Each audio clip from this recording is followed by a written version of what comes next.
How to use calendar in Zoho Mail. I'm gonna guide you through the process on how to do it. Let's get started. First of all, on your browser, navigate to the Zoho Mail website.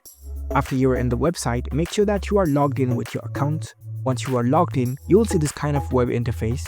Now, in order to access the calendars, here on the left hand side, you can see this calendar section. Click on it. From the calendar page, you can schedule meetings, events for yourself. You can select the month and year from here. Select your preferred date where you want to add the event for. You can even select the time. Let's say if I want to add an event for 10th June 2 p.m. I'll click on this slot over here. You can add your preferred title over here.